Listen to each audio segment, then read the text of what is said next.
As a wedding photographer, I got a call from a groom about a month after I had delivered his photos and album. He explained that he and his wife had split up, and he had a new girlfriend he was much happier with.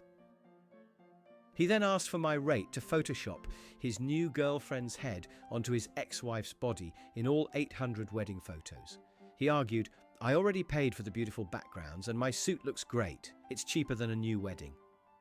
I had to politely explain the technical and ethical reasons why that was an impossible and insane request. I used to work Tier 1 IT support. A woman called in, absolutely furious because her brand new expensive laptop was defective. "The cup holder is broken," she yelled. I was confused as no laptop has a cup holder. I asked her to describe it. "You push the button, the little tray comes out, but when I put my coffee mug on it, it just slides back in." It took me a full minute of stunned silence to realize she was talking about the CD/DVD drive. I had to gently explain its real purpose without laughing. I'm a freelance content writer. A client who ran a holistic wellness blog hired me to write an article on a topic of his choosing. The topic was the supposed health benefits of sun gazing, staring directly at the sun to recharge your pineal gland. When I refused on the grounds that it was dangerously irresponsible advice that could cause blindness, he became irate. He accused me of being a paid shill for the big sunglass industry and trying to suppress ancient, powerful knowledge from the public. A client hired me to design a logo for her new stealthy startup. Her primary requirement was that the logo needed to be completely invisible, but only to her competitors. She wanted to know if I could use a special frequency or a type of digital ink that only her true loyal customers could perceive. She was dead serious.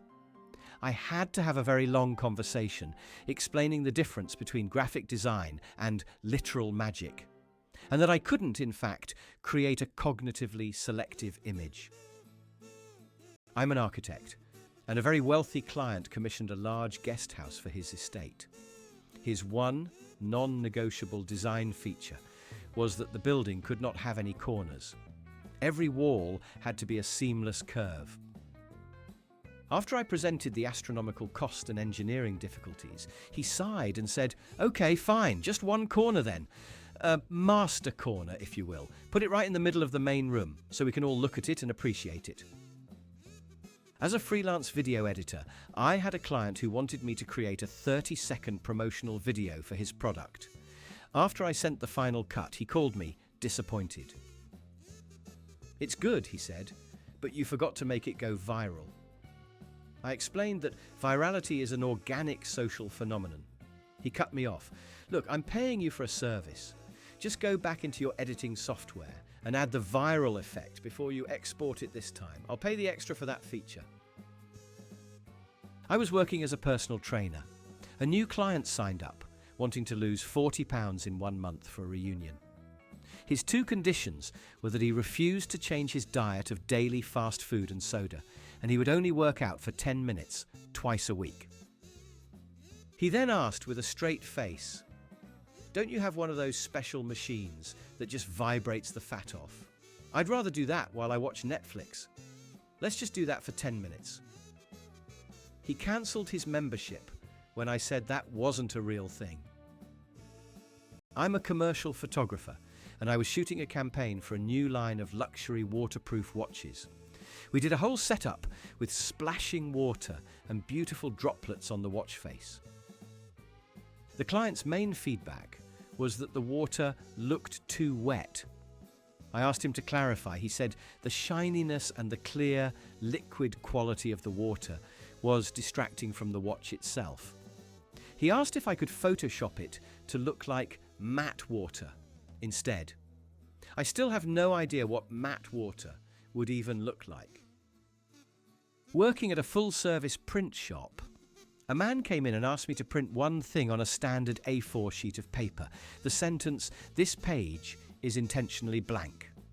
I printed it for him, and when I told him the total was 25 cents, he became irate. He argued that since the page was intentionally blank, he shouldn't have to pay for it. His logic was that he was paying for the idea of the page being blank, not the physical ink and paper it was printed on. A prospective client wanted me to build him a website for his new financial consulting business. One of his must-have features was a page that would accurately predict the stock market's performance for the following day with 100% certainty. He told me, if Google can predict traffic jams an hour in advance, this should be simple. He offered me a 1% stake in the guaranteed billions we would make.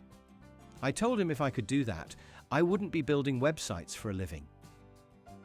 I'm a sound engineer who was hired to record a demo for a local band. The drummer had absolutely no sense of rhythm. He was speeding up and slowing down constantly. After a few agonizing takes, the lead singer pulled me aside and said, "Hey man, no worries. We can just fix it in post, right? You can just auto-tune the drums." I had to gently explain that auto-tune corrects pitch for singers, not the fundamental timing and rhythm of a drum kit. A real estate agent hired me to photograph a house. The living room had a massive, undeniable crack running straight down the main wall. She told me to just Photoshop it out of existence in all the photos. I told her that was illegal, as it's fraudulent misrepresentation of the property's condition. She waved her hand dismissively and said, "It's not a lie if the picture looks good. The new owners can just hang a big painting over it. What they don't know won't hurt them." I was hired to manage the social media for a new local cafe. After 2 weeks, the owner pulled me into her office, upset that the Instagram account only had 200 followers instead of the millions she expected. She then demanded that I call the CEO of Instagram and ask him to feature the cafe's account on the main discovery page. She was utterly convinced that all famous accounts got their start because they had a secret direct phone number to the top. I'm a mobile app developer. A very enthusiastic entrepreneur pitched me his idea, an app that translates a baby's cries into coherent conversational English. He didn't mean simple translations like "I'm hungry," but detailed outputs like "My diaper is uncomfortably bunched on the left side, and I would prefer the formula to be 2 degrees warmer." He had a full business plan, but couldn't understand why this was fundamentally impossible from a technological standpoint. A new client sent me all the text for his company's website in a series of over 40 blurry, poorly angled screenshots he had taken of a Microsoft Word document on his computer screen. When I politely asked if he could just email me the original Word document, he said his printer was broken and this was the easiest way to digitize the content. The fee I had to charge him to manually retype everything was more than the entire design project itself.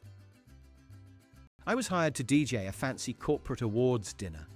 The CEO came up to my booth and said he wanted me to play upbeat dance music, but it needed to be quiet enough for people to hold conversations at a normal volume. He wanted the energy of a packed nightclub, but at the sound level of a library. He then suggested I turn down the bass volume, but turn up the dance volume, as if those were 2 separate knobs on my mixer. A client hired me to ghostwrite his autobiography. His main instruction was that the story of his life as a suburban accountant needed to be structurally and thematically identical to the Harry Potter series.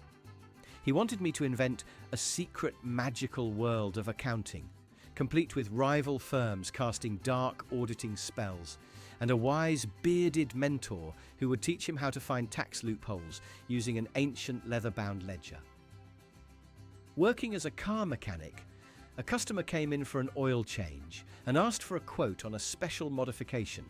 He wanted us to install a left-handed steering wheel because he was left-handed and felt the current setup was discriminatory.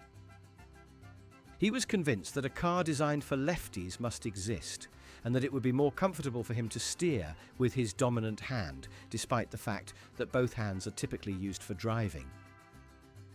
A high-end restaurant owner hired me to redesign his dinner menu. He was extremely particular about the fonts.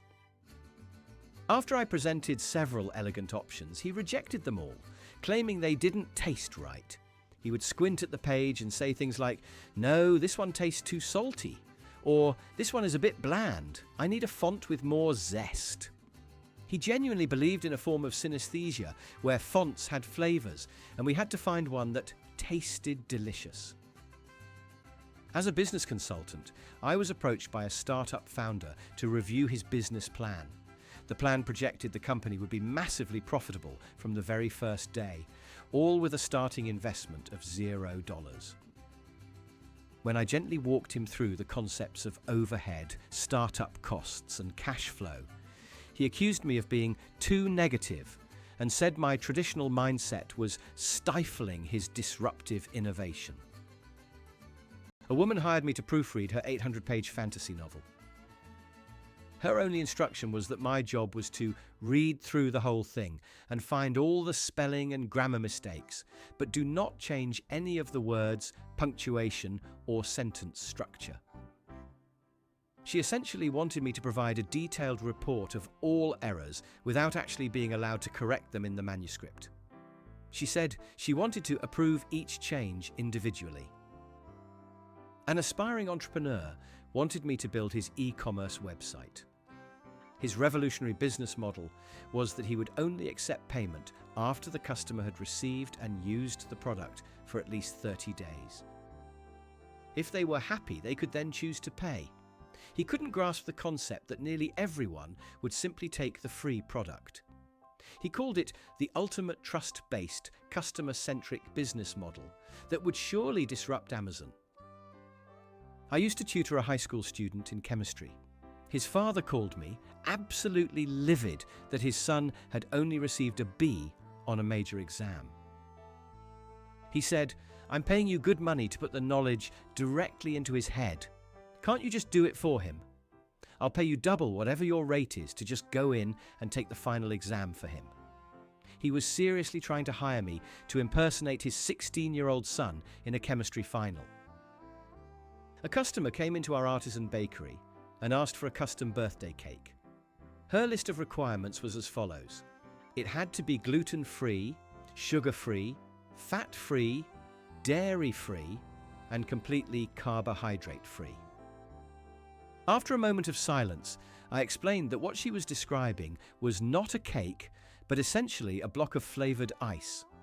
She got offended and said we weren't being accommodating to her ultra-healthy, zero-compromise lifestyle and stormed out. A client called me, an IT consultant, complaining that his office internet was too slow. He asked if I could come in and install more internet for him. He had a fundamental belief that the internet was a finite resource physically contained within the router, and that when it got slow, it meant you were running low. He asked me to go to the internet store and buy a few more gigabytes of Wi-Fi that I could then pour into his system to speed it up. I'm a professional pet groomer. A customer brought in her perfectly white standard poodle and asked if I could dye it to look exactly like a tiger. That wasn't the weirdest request I've had. The weird part was her follow-up question. "And can you make the stripes move? They should shimmer and sort of crawl around a little bit. It's for a very fancy party." I had to explain to a grown woman that hair dye is, unfortunately, not an animated substance. A client hired me to run his brand's Twitter account. For the first week, he gave me a list of A-list celebrities like The Rock and Taylor Swift and told me my primary task was to get them to tweet about our product. When I explained that this isn't really how social media marketing works, he got frustrated and said, "Then what am I paying you for?" Just send them a direct message and tell them it's very important and that I said they should do it. I was designing a marketing brochure for a car dealership. The owner told me their main brand colour was red. When I sent the first proof, using a standard bright red, he called and said it was the wrong red. I asked for a Pantone or hex code. He replied, "I don't have one. Just match the colour of my car." He then sent me a single blurry photo of his red sports car, taken at night under a yellow street lamp with his phone's camera flash on. A client at the law firm I worked for wanted to know if he had grounds to sue the local weather station. His reason wasn't a faulty forecast that caused financial loss. Instead, he claimed he was personally offended by the constant reporting of rain. He argued that their gloomy and pessimistic tone was negatively affecting his mood and that he wanted to sue them for emotional distress caused by accurate meteorological reporting.